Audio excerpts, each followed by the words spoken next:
বিশিষ্ট শিশু সাহিত্যিক ও কবি ভবানীপ্রসাদ মজুমদারের লেখা একটি মজাদার ছোটদের ছোট্ট ছড়া আজ আমি পাঠ করে শোনাব।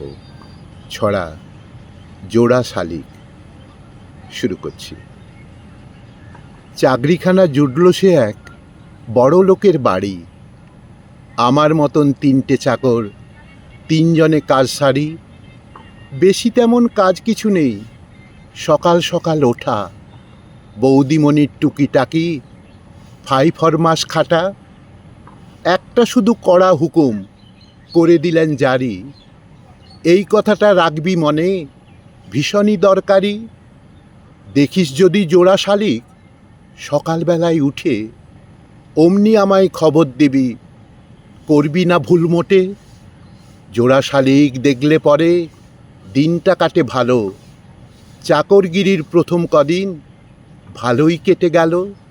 হঠাৎ সেদিন ভোরের বেলা বাইরে এসে দেখি, দাওয়ার উপর বসে আছে জোড়া শালিক পাখি।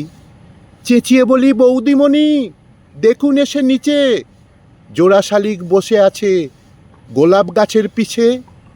শুনেই তিনি দেখি দেখি থপথপিয়ে নেমে, নাদুস নুদুস বৌদিমণি নিজেই গেলেন ঘেমে। জোড়া শালিক দেখব বলে যেই না সেথায় যাওয়া, এই মরেছে কোথায় গেল জোড়া শালিক হাওয়া।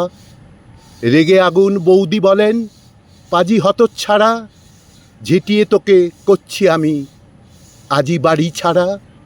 চেঁচিয়ে তুই উড়িয়ে দিলি সাধের জোড়া শালিক, আজই তোরে করছি বিদায়, উঠুক না তোর মালিক। জোড়া শালিক দেখলে পরে দিনটা কাটে ভালো। হায় রে কপাল, তাই তো আমার চাকরিখানা গেল। হায় রে কপাল, তাই তো আমার চাকরিখানা গেল।